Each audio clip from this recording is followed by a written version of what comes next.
Hello guys, and welcome back to my channel. Today I want to show you a new build I came up with, which is the power Dragonhunter using a hammer as a melee weapon. No more longbow, because the longbow has huge cooldown on the skill 5 and that's the only good skill on that weapon, so I think it's not worth it. Hammer was buffed, kinda strong now, you have a better auto attack, meaning you can generate more symbols, and also the skill 2 gets reset once you hit an enemy with your skill 4, so you have double huge burst on your skill 2. I came up with the Dragonhunter because I think it synergizes pretty well with the other set in the Guardian, with the traps, because the core Guardian has bad utilities to do damage, so I think the Dragonhunter is a better idea. Let's get into the build. We run Zeal, Radiance and Dragonhunter. On Zeal, we run Zealous Scepter, because we will trigger a lot our F1, which you shouldn't be using unless you are sure to pull the enemies towards you, and anyways it will reset with this trait here from the Radiance trait line. So very good might generation with this, and also the other two traits are kinda useless. Then we have Zealous Blade, some additional power, the other two traits are just bad, so this is the go trait even if you don't run Greysword. Then here there is this minor trait, which is the reason why this build works, and any Guardian build works because of this, 30% more damage from symbols. Then here you choose Symbolic Avenger, which is 10% free more damage, basically permanently, because you have a lot of symbols on the ground. Here we run Radiance, Right Hand Strength for some additional precision and power. Then we have Retribution, 10% more damage, while we have Resolution. We will have a lot of Resolution almost permanently if our supports do their job. Here we have 150 Ferocity, which is like 10% more damage. And also we have an increased critical chance against burning foes. I didn't count this critical chance for the gear making, so ignore the critical chance increase. This is not reliable in my opinion. Then Righteous Instincts. Resolution increases your chances to critically strike and grants might each interval. So we get some other might from this whenever we have Resolution, 1 stack per second, and also critical chance increase by 25%, which is huge. And this trait line is so strong, Radiance, maybe if you want you could give it up to go to Honor, because Honor, as you can see in this other build, this is no Dragonhunter. On Honor we have symbols durations increased by 2 seconds and also radius increased by 60. This is kinda nice for Hammer Guard, because most of the damage comes from the third chain of the auto attacks, which generates a symbol on the ground, so the symbol lasting 4 seconds instead of 2 is kinda huge to do damage. But if the enemies move around, you won't really benefit from this. So if you sacrifice the Honor trait line to go Radiance, you get a lot more of burst, because you have a lot of damage modifiers, like 10% damage increase here. Here you have some power and precision. Then here we have 25% critical chance, and to fill in the gap you would have in the gears from the Righteous Instincts, if you don't pick it, it means that you will need to sacrifice a lot of power and ferocity and vitality to get the additional precision you would need. So in my opinion it's better to go Radiance instead of Honor in Dragonhunter. It's a more burst focused build instead of sustained DPS. If you like to be the top DPS on arc DPS, probably you should go for the Honor trait line. But still, you would lose so many burst damage, like without Radiance, your traps will do less damage, much less damage, even your scepter will do much less damage. The skill 2 from the hammer will be way worse. The only good part of this skill, which is kinda slow, is the huge damage it deals, but if you nerf the damage, it's not really worth it. You would just be out-attacking all the time. In my opinion, this is the best compromise. Then we have Dragonhunter. On Dragonhunter we pick this trait. Our F2 will deal damage at the end and apply a 3 seconds immobilize, and also we have 25% movement speed increase while the F2 is not on cooldown. Here we have additional shield duration from the F3. The other two traits are not really reliable, you don't need a break stun from this, and then you don't need the 10% damage increase on crippled foes, it's not reliable, same as the 10% critical chance against the burning enemies. This F3 is kinda huge, is bigger than the normal and also lasts for 5 seconds, which is a lot, and I will also show you why it's so important to have a good F3 uptime. Here we run heavy light, the other two traits are kinda useless, and also this grants us a stability once per second whenever we disable an enemy. We can disable with our F5, with our skill 4, from the hammer, and also from the F1 if we pull an enemy towards us, it's a disable. These are the 3 disables we have, but most importantly we deal increased strike damage to disabled or defiant foes, even if they are not stunned by us. So if you find an enemy which is stunned from whoever was stunned, you deal more damage to them. So this is the better trait here. For the gear, you just need a mix of Dragon and Marauder to reach the 100 critical chance. Keep in mind that Resolution will give us 25 and Fury another 20. So what you need to reach is 55, which I almost have, like 0.40%, doesn't matter. So I have, for example, you can change it up however you want, but still I will tell you what I run. I also have some precise War vs Sword infusion for additional precision. I run Marauder, Marauder, Dragon, Marauder, Marauder, Marauder again. The weapons are Marauder, Dragon backpack, Dragon, Dragon, Marauder, Dragon and Dragon. If you don't want to buy some infusions like I did, you could just sacrifice some Dragon's pieces to change them to Marauder. Just reach 55% critical chance. Then plus 25 you will reach 80 thanks to the Resolution, and then with Fury 80 plus 20, 100 critical chance. The rune is a Scholar, the best rune to do damage if you have enough critical chance. Then on the Scepter we run Frenzy, which is huge to recharge our traps, which are very needed. And then on the Focus, Bloodlust for additional damage from the stacks. Then we run the Hammer. Hammer has Force and Rage. Rage could sound a bit of a meme, but you can change it if you don't like it. But still, whenever you do a critical hit to enemies, you grant yourself 3 seconds of quickness, cooldown 20 seconds. So what you are going to do is placing a symbol, you swap, the symbols will hit the enemies for a critical hit. You immediately gain the quickness, so whenever you swap you get the quickness because the critical hits will happen from the traps or from the symbols from the Scepter. You have quickness and you cast a very fast skill 2 from the Hammer. This is the only reason why I placed this sigil here. It's also nice to do a faster auto attack chain on the Hammer, so you will proc the symbol at the end. The relic is the relic of the Dragonhunter.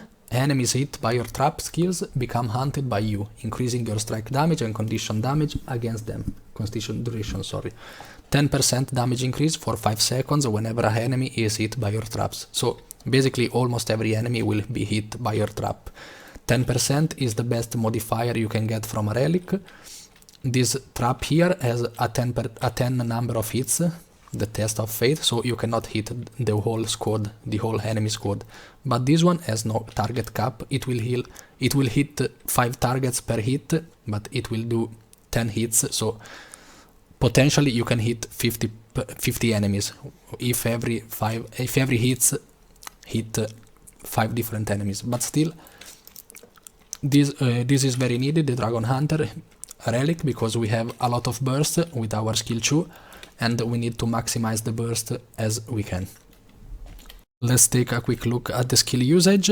Also I will cover it with a commentary from the real clips. I already played this build, of course, so I will show you how to play and how I did this. So the Hammer has 3 auto attacks, chains.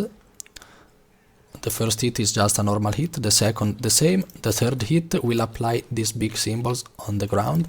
It's kinda slow on the cast, but it was buffed, so it's much better.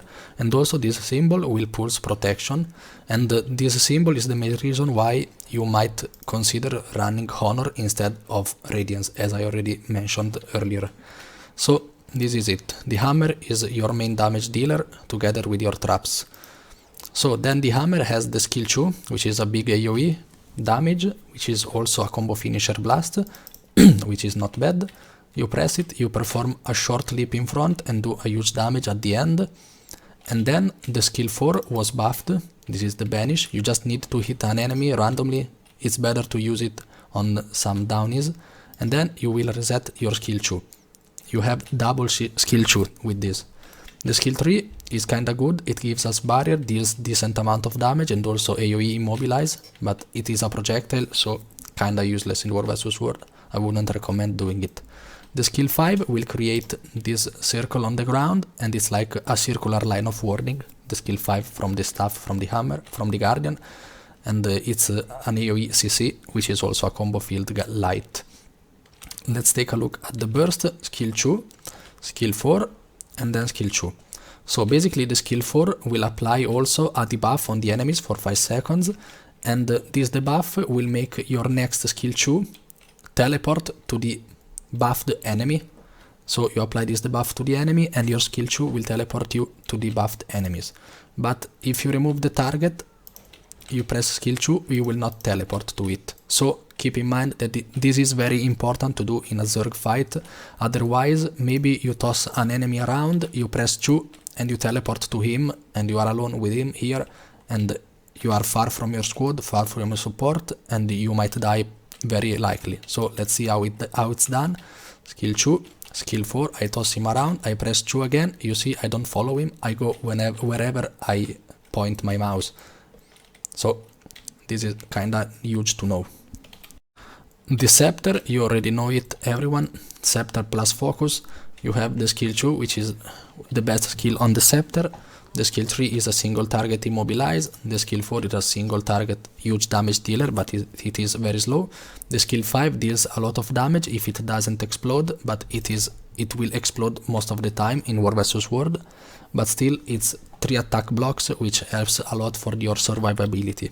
This weapon set is basically used because of the skill 2 from the scepter, which is a ranged damage dealer and also AoE. No other class have it. Basically, the symbols are very good because they are not projectiles.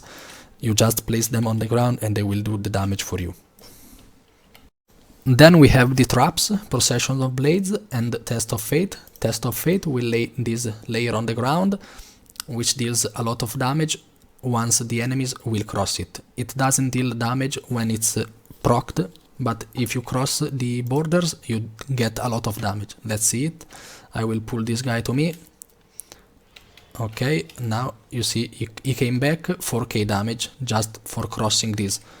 This is huge, very huge damage dealer. Oftentimes you will see it as a top damage skill together with the Procession of Blade and your hammer out attack. The other trap, instead, you just place it and it will proc and it will deal damage in the place. Lot of damage. It's a bit slow, but still the cooldown is kinda bad, is kinda low. So, and you will also get Fury, which is very needed to do more damage if your party doesn't provide the Fury. The other utility skill is the Sword of Justice, which is used when you are not using anything else and you are in a ranged situation. Maybe you are stuck on the hammer, you have this weapon swap on cooldown from the scepter, you are on hammer, you use your skill 2 from range because you have nothing else to do. And also it deals a nice damage amount, but still it's kinda dodgeable and it's kinda slow, so it's better to use them on the dead enemies or stuck enemies or whenever you don't have anything left. The healing skill is Litany of Wrath. Basically you will have for 6 seconds 33% of damage dealt is returned to you as your healing, so if you use it after placing your traps will proc. We will be basically unkillable for the 6 seconds or for the duration of the traps.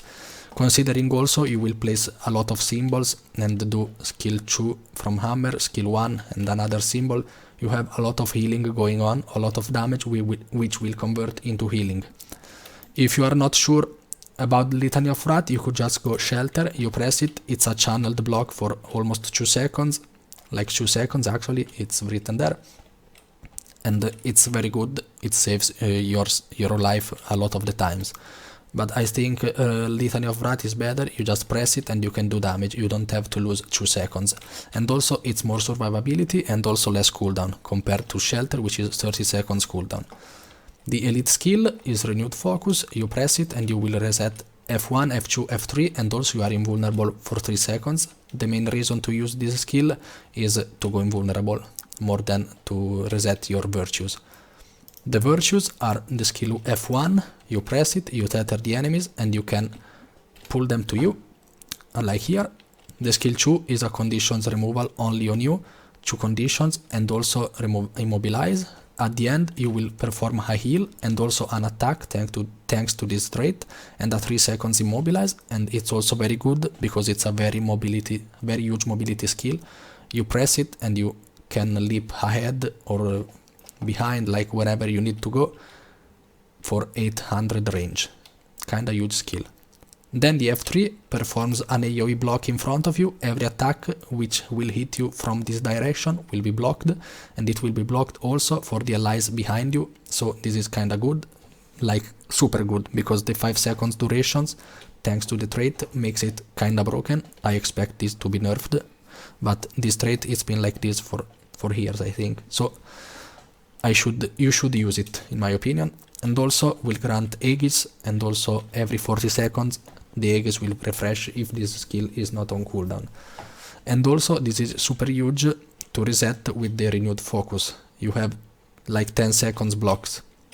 And now I will show you how to use it in a proper fight.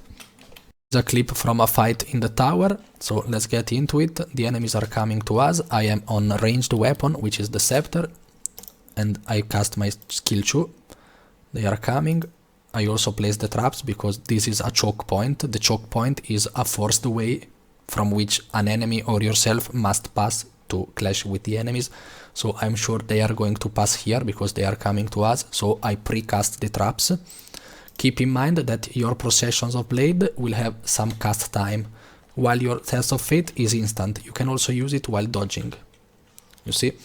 So this is kinda a thing you must be careful about, because the Procession of Blades sometimes can kill you during the cast. I know it's just half of a second, but it's a lot if you are not very ready to cast it. So let's get back to the clip. You see they hit every trap. I cast, you see now I shouldn't swap to hammer because I am not going melee yet. So I also have my other skills on the scepter focus on cooldown. I cast my Sword of Justice. You should cast it in the way from the enemies are coming. Like you cast it a bit in front because they are moving towards there. Okay, so here I skip to hammer. I immediately use my skill 2. You see I am a bit far behind, but the skill 2 is a leap. Big damage here. Then I use my skill 4 on some random enemy. The skill 4 hit and my skill 2 is ready again. I press skill 2 again. You see 7k to this guy, 11k to this guy, 10k to this guy, 10k and a half actually. So you see how much damage you can deal in a in like 2 seconds. At this point you just cast your auto attack from the hammer. You keep out attacking and you create a symbol on the ground from the third chain of the hammer. Skill 2 is ready again. I use it, F2 to leap in front. The enemies are done at this point. This is it for it. Another interesting part I skipped earlier, but I will cover it now, is the F3 usage. So you see I am ready to go melee here at this point. The F3 is casting. I am casting my F3. Why? Because I'm going full melee and I'm risking my life by doing so. Every other class would probably die if you leap so in front of the tag, but with this class you can do it because you will block every attack from the front. So I cast my F3 and immediately go melee with the hammer. I take no damage. You see how much block I get. Then I can cast my skill 4 and I have skill 2 again. And you see the blocks just expired. So F3, 2, 4, 2 again, and the F3 is still up. If I wanted, if the enemies was better and I was taking damage, I could go elite skill, reset my F3, and then you can free cast with your auto attacks and your skill 2 and whatever else. This is the last clip I will cover. Basically here I will show you how to use your F3 for the auto attacks. because I am in a very bad spot, but with my F3 I can still do damage, like ignoring almost every attack from the enemies. Keep in mind that the Reapers have some unblockable attacks with the Nothing Can Save You shout, and also the Berserkers with the Signet of Might, so you can die even if you are on the F3, but still you will delete like 80% of the enemy's attacks. So, and also the wells from the Necromancers are unblockable. So let's see it. We are about to go up on the stairs. I cast my F3, I swap to hammer, out attack, I take no damage. You see, no damage. Now skill 2, I'm in a very bad spot, but the enemies are going down. Sword of Justice, my skill 2 is ready again. The enemies are almost all of them are down. So this is how to win the fight. Let's see it again. I placed my traps because I expected the enemies to come down, and maybe they will. Let me see. Then F3, I immediately swap to hammer. I get the quickness proc from the Superior Sigil of Rage. You see I have some quickness, and probably also my party gave me some quickness, the Firebrand maybe. So I can out attack very freely, and I cast a lot of symbols on the ground. You see I'm top damage by a huge chunk at this moment, and then the Holosmith reaches me. Then I use my skill 2, I go on the top, out attacks again, out attack. If you are melee, don't swap to Scepter. Very soon you can still keep out attacking. Okay guys, this is it for today's video. I hope you enjoyed it. I hope you enjoyed the explanation and the build. Please let me know in the comments if you would change something, if you like this build or whatever else. I read every comment and respond to every comment. Also, please consider leaving a like and a subscribe if you like my content, and if you would like to support, you can click the join button below every video or in my main channel page. Thank you for watching again, and see you on to the next video. I have many ideas from the latest patch, and also from the upcoming new weapons proficiency, like the Staff Warrior support, and maybe even some builds. Thank you for watching again for the third time, and see you on to the next video. Bye and have a good night.